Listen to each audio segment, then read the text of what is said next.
the 3rd of December 1928.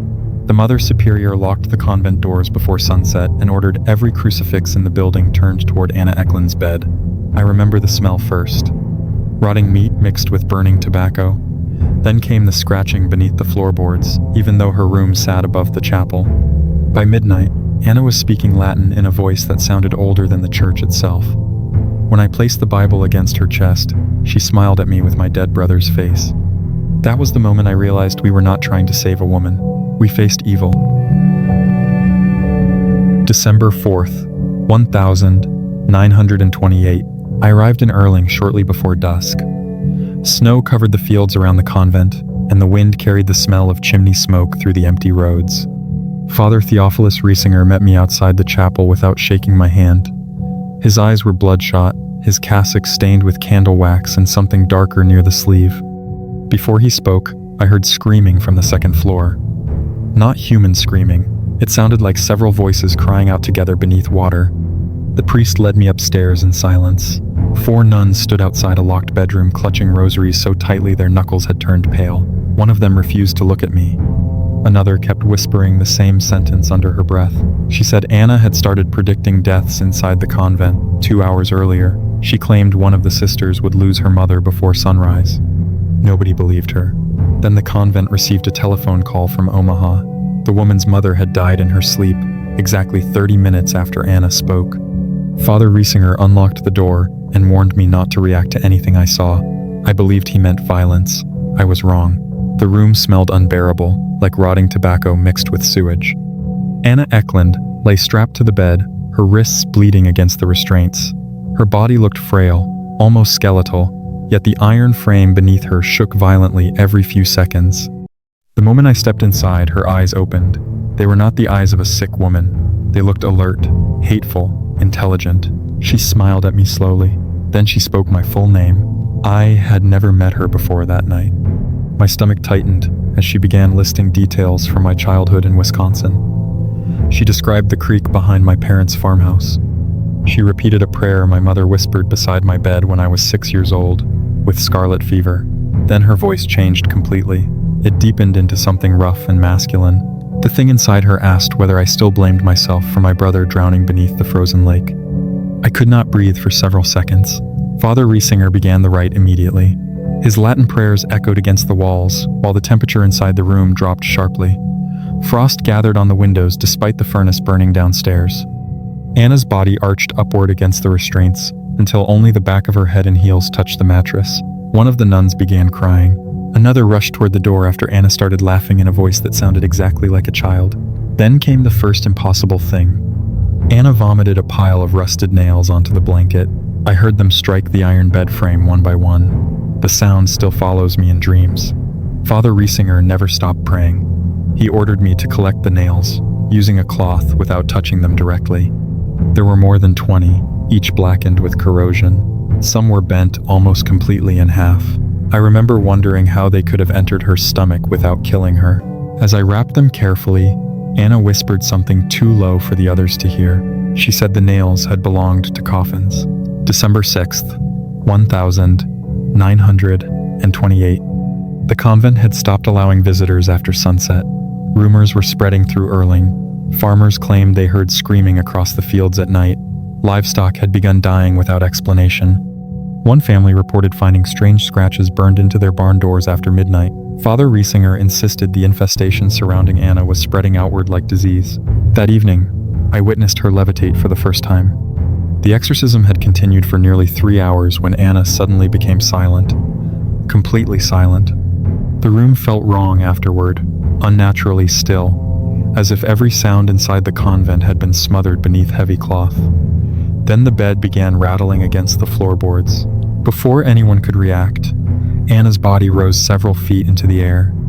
One of the nuns fainted immediately. Her restraints remained tied to the mattress while her body hovered above it, unnaturally rigid. Her hair hung downward across her face as she stared directly at Father Riesinger. Then she began speaking in multiple voices at once. I recognized one as male, another sounded elderly. A third voice resembled a young girl sobbing uncontrollably. Together they mocked the priest in fluent Latin. Suddenly Anna's face changed. Even now I struggle to describe it honestly. Her features seemed to shift beneath the candlelight like melting wax. For several horrifying seconds, I no longer saw a woman lying before us. I saw the face of an older man, with hollow cheeks and dead gray eyes. One of the sisters screamed that it was Anna's father. Later that night, Father Riesinger privately told me the man had practiced occult rituals before his death. That was when I began questioning whether possession could pass through bloodlines. December 10th, 1928. Sleep became impossible inside the convent. Every night the walls echoed with footsteps even when nobody walked the halls. Several sisters claimed invisible hands pulled their blankets onto the floor while they slept. One nun woke with bruises shaped like fingerprints around her throat. Another swore she heard Anna praying inside the chapel despite the woman remaining restrained upstairs. The worst incident occurred shortly after midnight. Father Riesinger had ordered continuous prayer around Anna's room. I was reading from the Gospel of John when the candles extinguished simultaneously. The darkness inside the bedroom felt alive. Then something heavy slammed against the ceiling above us. Anna began convulsing violently while screaming names I did not recognize. Beelzebub, Judas, Jacob. Each name came out with a different voice. Then she looked directly toward me again, and she asked why the Vatican had hidden the other cases. At that moment, Father Riesinger stopped praying. For the first time since arriving in Earling, I saw genuine fear in his eyes.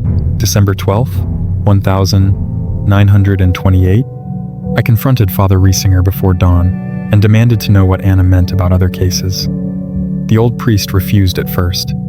Then he unlocked a leather case hidden beneath the chapel altar. Inside were handwritten reports from monasteries across Europe describing possessions almost identical to Anna's.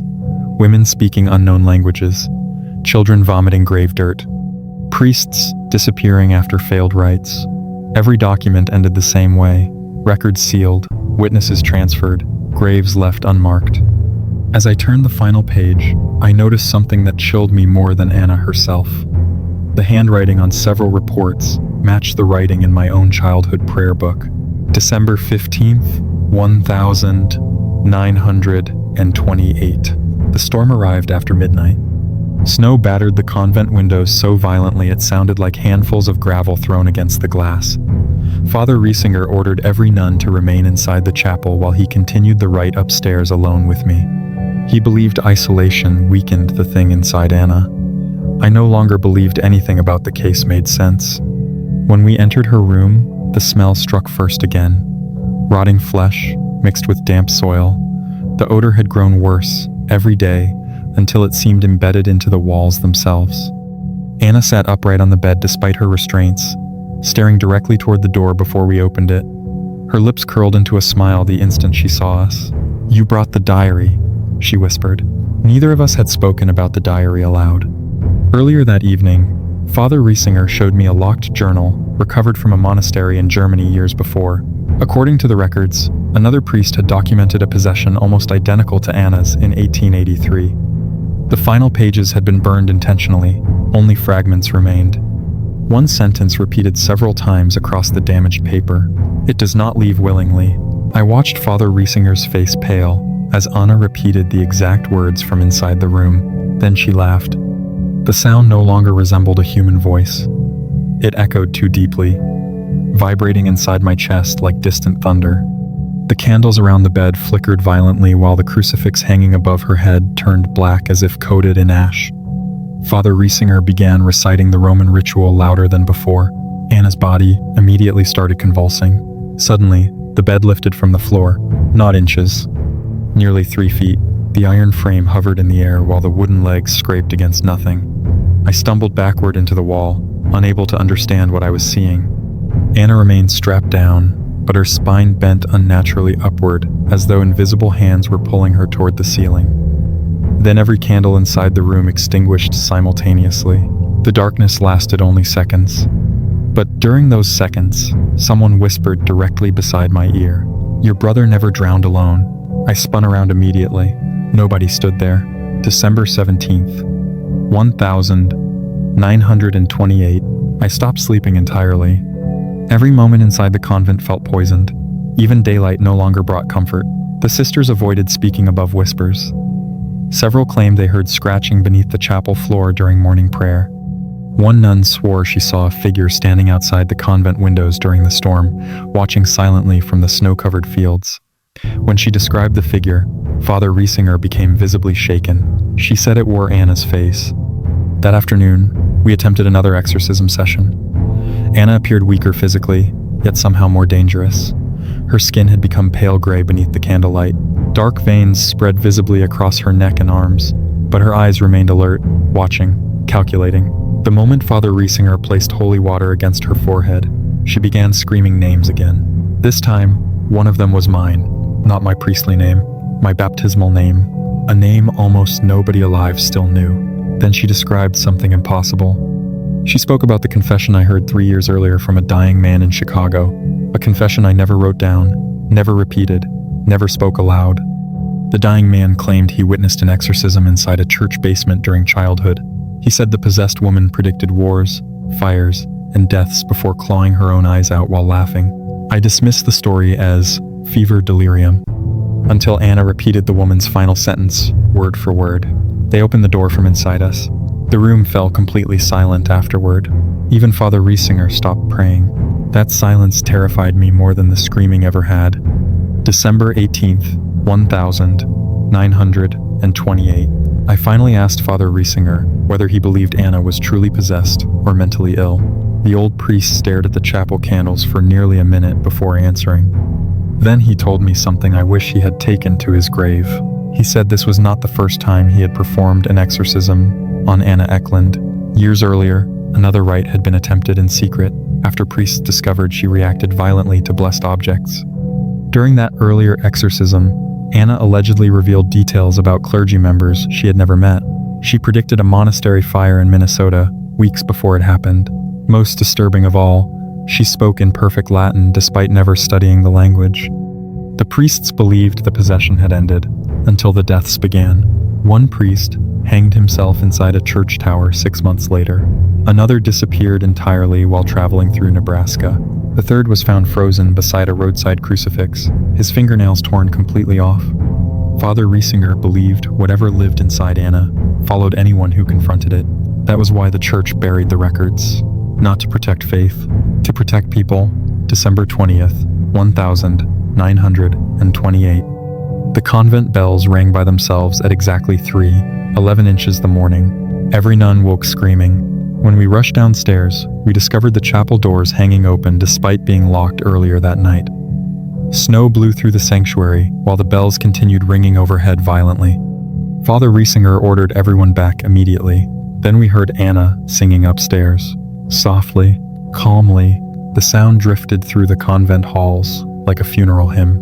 When we entered her room, I felt my blood turn cold. Anna was no longer restrained to the bed. She stood in the center of the room barefoot, facing the wall. Deep scratches covered the wooden boards in front of her. Not random scratches. Symbols, circles, words carved so deeply splinters covered the floor. One sentence repeated again and again. Let him see. Father Riesinger approached cautiously while reciting scripture. Anna slowly turned toward us. Blood ran from her nose and ears, yet she smiled peacefully as though nothing was wrong. Then her expression changed instantly. Violence exploded from her, without warning. She lunged across the room with impossible strength, slamming Father Riesinger against the wall hard enough to crack the plaster behind him. I grabbed her shoulders instinctively, and the moment I touched her skin, I felt something move beneath it. Not muscle, something crawling. Anna opened her mouth wider than seemed humanly possible, and vomited again. This time it was not nails. It was dirt, wet black soil mixed with clumps of hair and something white. I realized moments later were human teeth. One of the nuns fainted immediately. Another began praying hysterically in German. Father Riesinger forced Anna back onto the bed while shouting Latin prayers louder than ever before. Her screams became so intense I thought the windows would shatter. Then suddenly, she stopped fighting completely and started laughing softly. "You still think there's only one of us," she whispered. December 22nd, 1928. The final night approached like an execution. None of us spoke during supper. The convent felt cursed beyond repair. Shadows inside the halls seemed darker than normal darkness. Several sisters refused to enter Anna's room anymore after claiming they saw figures standing beside her bed at night. One described a tall man wearing black robes with no visible face. Another swore she heard children crying beneath the floorboards whenever Anna slept. I wanted to leave. God forgive me, but I truly wanted to run from that place. Instead, I remained, because somewhere deep inside me, I feared Anna was right. What if evil was not entering from outside? What if it had always lived quietly inside us, waiting for permission? The final exorcism began shortly before midnight. Father Riesinger looked exhausted, his hands trembling as he opened the ritual book. Anna remained unusually calm during the opening prayers. She stared upward silently while snow fell against the convent windows. Then she suddenly spoke, not to the priest. To me, there's something behind you. I refused to turn around, but I heard breathing, slow breathing, directly behind my shoulder. Father Riesinger continued the rite louder, while Anna's body started convulsing violently again. The bed frame rattled across the floor. Candles burst one after another, spraying hot wax onto the walls. The temperature inside the room dropped so sharply frost spread across the blankets. Then Anna screamed one final time. The sound did not resemble a woman. It sounded endless, like hundreds of voices screaming together from somewhere impossibly deep beneath the earth. And then everything stopped. Complete silence. Anna collapsed motionless against the mattress. For nearly 30 seconds, nobody moved. Then she opened her eyes slowly and whispered 4 words. Praise be, Jesus Christ. Father Riesinger fell to his knees. Immediately, one of the nuns began sobbing uncontrollably, but I could not celebrate, because while everyone stared at Anna, I noticed something scratched into the frost covering the bedroom window. 3 words. Nothing ever leaves. Father Riesinger died 2 years later without explaining what he saw that night. The convent sealed every record connected to Anna Ecklund. Most witnesses refused interviews for the rest of their lives. Officially, the church called the case resolved. Unofficially, I still receive letters. Letters from priests across America describing impossible possessions. Letters mentioning nails, voices, scratching beneath chapel floors. And every single letter ends with the same sentence. It knows your name. If you want more true demonic possession cases hidden inside church archives, subscribe now, because some stories were never meant to survive the Vatican walls, and the next file is worse than this one.